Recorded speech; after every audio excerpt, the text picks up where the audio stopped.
Latest updates ఎప్పటికప్పుడు పొందడానికి big TV WhatsApp channel follow అవ్వండి. లింక్ డిస్క్రిప్షన్ లో ఉంది.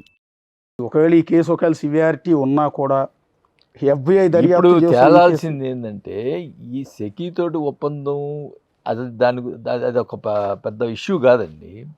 అమౌంట్ ఎవరికి పుట్టిందనేది ముఖ్యం. ఎస్ దర్యాప్తులు అన్నీ వస్తాయి కదా. అదే అది ఆ అమౌంట్ ఎవరు ముట్టింది.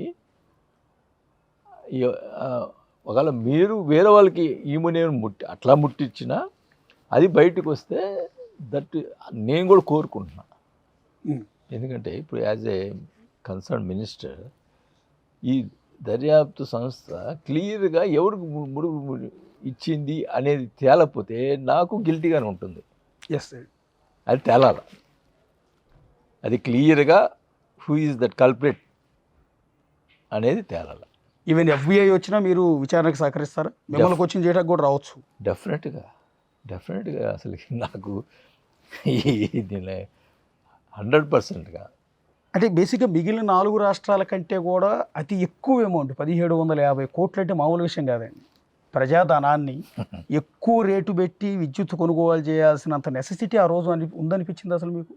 అంటే వీళ్ళు అఫీషియల్ చెప్పేది ఏంటంటే మనం బయట సడన్గా కొన్ని టైమ్స్లో ఎక్కువ పెట్టి కొనాల్సి వస్తుంది, ఇదైతే కాన్స్టెంట్గా ఉంటుంది కాబట్టి ఎప్పుడైనా ₹2.49 కొనుక్కోవచ్చు అనేది వాళ్ళు చెప్పిన విషయం. ఇప్పుడు మీరు ఇందాక ప్రెస్ మీట్లో కూడా మీరు ఒక మాట అంటున్నారు, చాలా హానెస్ట్ ఆఫీసర్ నాగులపల్లి శ్రీకాంత్ అని. ఎస్ దాన్ని యాక్సెప్ట్ చేస్తాం. ఎందుకంటే గతంలో 2014-2019లో చంద్రబాబు నాయుడు సీఎంగా ఉన్న సందర్భంలో అమరావతి ల్యాండ్ పూలింగ్ కింద భూములు తీసుకుని సింగపూర్ ప్రభుత్వంతో ఒప్పందం చేసుకున్నప్పుడు స్విచ్ ఛాలెంజింగ్ అనే ఒక విధానాన్ని తీసుకొచ్చారు. దాన్ని CRDA చైర్మన్గా ఉన్న నాగులపల్లి శ్రీకాంత్ అపోజ్ చేశారు. ఇది ఫ్యూచర్లో పెద్ద ఇబ్బందికరమైన అంశం అవుతుంది, దీని మీద ఆరోపణలు రావచ్చు, యాజ్ ఎన్ IAS ఆఫీసర్ నేను దీని మీద సంతకం పెట్టను అని స్వయంగా చంద్రబాబు నాయుడు ముందు చెప్తే మరుసటి రోజుకి CRDA చైర్మన్గా ఆయన తప్పించేశారు. సో ఆ రోజు నుంచి నాగులపల్లి శ్రీకాంత్ మీద చాలా జెన్యూన్ ఆఫీసర్ అన్న పేరు అయితే ఉంది. సో అలాంటి వ్యక్తి ఇంత పెద్ద స్కామ్లో ఇప్పుడు ఆరోపణలు ఎదుర్కోవాల్సిన పరిస్థితి వస్తుంది.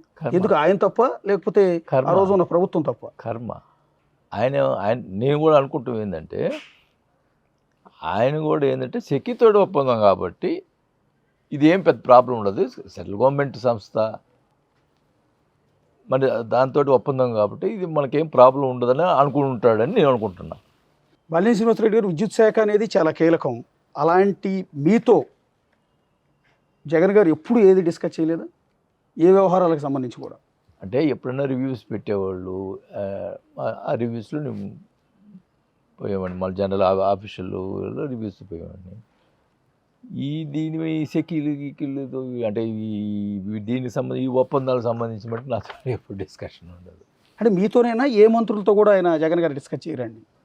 మోస్ట్లీ ఎక్కువ మంత్రులతోటి చేయరు నేను అనుకుంటాం. ఎవరన్నా ఇంకా ఆయనకే తెలియాలి. ఇందాక మీరు ప్రస్తావిస్తుంటే నేను బ్రేక్ చేశాను, ఇది చెవిరెడ్డి భాస్కర్ రెడ్డి గురించి. సో ఈ స్కామ్ గురించి మొట్టమొదట మాట్లాడింది చెవిరెడ్డి భాస్కర్ రెడ్డి. ఆయన మీ మీద చాలా తీవ్రమైన ఆరోపణలు చేస్తున్నారు ప్రధానంగా. అంటే ఆ స్కామ్ మీ ద్వారానే జరిగింది అన్నట్టుగా, ముడుపులు మీకే అందాయి అన్నట్టుగా ఆయన మాటలు అనిపిస్తున్నాయి. అంటే దీనికి రెస్పాన్సిబిలిటీ బాలినేని శ్రీనివాసరెడ్డి అన్నట్టుగా ఉంది ఆయన మాటలు. అట్లా మాట్లాడుంటే అది అసలు సంగతి తెలుస్తా. ఈ పిచ్చిగా అట్లే మాట్లాడినట్టు కలపలేదు నిన్న.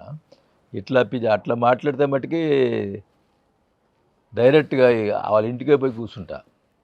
ఏంది రా నా ముందు నేను స్కామ్ చేశాను, నేను చేశాను, మా ఎట్ట మాట్లాడు రా చూద్దాం అని. అట్లా వ్యవహారాలు చేస్తే నేను ఊరుకునే సమస్య లేదు. ఈరోజు నేను 2 సార్లు మినిస్టర్ చేసి ఈరోజు మన ఎలక్షన్లకి వీటన్నిటికి చేసిన అప్పులు మా నాన్న ఇచ్చిన ఆస్తి అన్నీ అమ్ముకుంటున్నాను. ఈవెన్ నా కోడలు ఇచ్చినటువంటి ఆస్తి కూడా అమ్ముకొని నేను అప్పులు తెచ్చుకుంటున్నాను. అది నా పరిస్థితి. అండ్ ఇవన్నీ బయట చెప్పేవి కాదు, కానీ వాళ్ళు ఓపెన్ డిబేట్కి వస్తే చెప్తా. అసలు జరిగింది ఈ 5 years జరిగినటువంటి ప్రాబ్లమ్స్ ఏం జరిగింది, నాకేం జరిగిందని చెప్తా. తెలుస్తుంది పబ్లిక్. నా బాధ కూడా ఏంటంటే వీళ్ళు ఈ రకంగా నన్ను ఏదో బ్లేమ్ చేసిన ప్రయత్నం చేస్తున్నారు కదా, నేను ఎందుకు ఊరుకోవాలని నేను అన్నీ చెప్పాలనుకుంటున్నాను. చెప్తాను ఒకరోజు పబ్లిక్లో చెప్తాను. పబ్లిక్లో డిబేట్ పెడితే చెప్తాను. అంటే చెవిరెడ్డి మీరు అన్నట్టుగా డైరెక్ట్గా ఆ పాయింట్ అనలేదు, కానీ ఇండైరెక్ట్గా అదే అర్థం వచ్చేలా అంటున్నారు కదా. అంటే మీరు అబద్ధాలు చెప్తున్నారని, అబద్ధాలు చెప్పడంలో మీ తర్వాతేనని. అంత ధైర్యం పెద్దిరెడ్డికి ఉంటే నా గురించి మాట్లాడేంత ధైర్యం ఆడుందండి. వాడు హూ ఈజ్ పెద్దిరెడ్డి చెవిరెడ్డి ఆయనకి ఏంది, ఆయన క్యారెక్టర్ ఏంది, నా క్యారెక్టర్ ఏంది, పబ్లిక్ ఎవడన్నట్టు చెప్తారు. ఇంతకంటే నీచం ఏమి ఉండదు. అంటే మీరు ఒక మాట అంతకు ముందు ఇచ్చిన స్టేట్మెంట్ ఉంది కదా, అర్ధరాత్రి నన్ను నిద్ర లేపి నాకు సంబంధం లేదు. నేను చెప్తున్నానండి, నేను ఈ ఇంట్లో దీని విషయంలో ఏమన్నా ఇన్వాల్వ్మెంట్ చేసి ఉంటే మా టోటల్ ఫ్యామిలీ ఊరేసుకొని వస్తాం.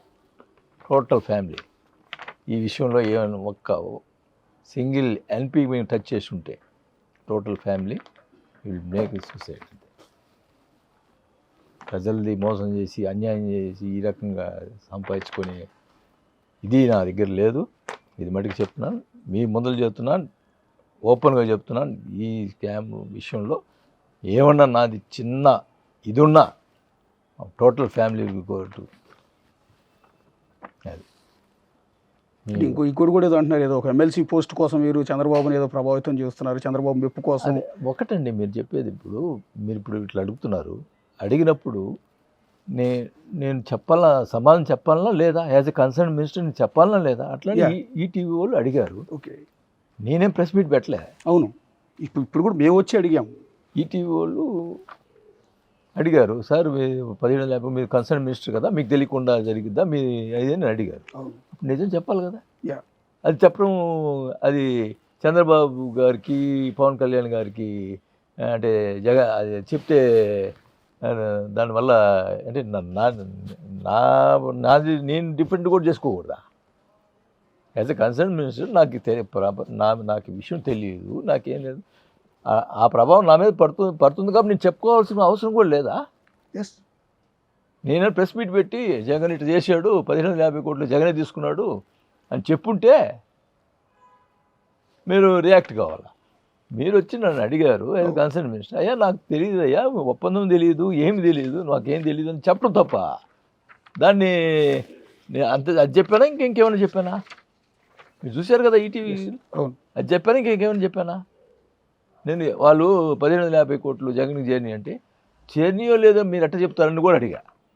అవునండి, ఇంకే ఏంటి నేను మాట్లాడింది అంటే నేను నా మినిస్టర్గా ఉన్నా నేను డిఫెండ్ చేసుకోకూడదా?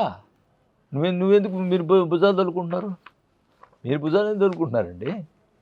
నేను కన్సర్న్ మినిస్టర్ ఉన్నాను, నాకు సంబంధం లేదు. కాకపోతే అర్ధరాత్రి పూట వచ్చింది ఫైలు, అది నేను ఏం చేసాను, పొద్దున్నే క్యాబినెట్కి పంపించాను అని చెప్పిన. నీ సైన్ ఉంది అంటాడు. అంటే క్యాబినెట్ పంపించదని నా క్యాబినెట్ ఎట్టపోతుందండి మీరు చెప్పండి? వితౌట్ మినిస్టర్ సైన్ క్యాబినెట్ పోదు కదా. క్యాబినెట్ పంపించేదానికి దీనికి ఒప్పందానికి సంబంధం ఏమైనా ఉంటుందా? క్యాబినెట్కి పంపించే ముందు సంతకం పెడతారా? అది డిజిటల్ సైన్ చేయాలి కదండి. క్యాబినెట్ దే వోంట్ టేక్ కదా, కంపల్సరీ మినిస్టర్ సైన్ ఉండాలి కదా. ఏ అంశం అయినా క్యాబినెట్ పోయే అంశం కన్సర్న్ మినిస్టర్ సైన్ ఉండాలా. ఓకే, అదే నేను సొంత అక్షరాల సంబంధం పెట్టలా, డిజిటల్ సైన్ పంపిస్తున్నాను. అది ఏ మినిస్టర్ అయినా చేయాల్సిందండి. అది క్యాబినెట్ ఏదైతే చర్చిస్తారో ఆ కన్సర్న్ మినిస్టర్ సంబంధించి ఆ concern minister have to sign that in that matter అని పంపించేదానికి కన్సర్న్ మినిస్టర్ సైన్ కావాలా. దానికి ఒప్పందానికి సైన్ ఇది అంటే ఎట్లా? For more videos like this, subscribe Big TV channel.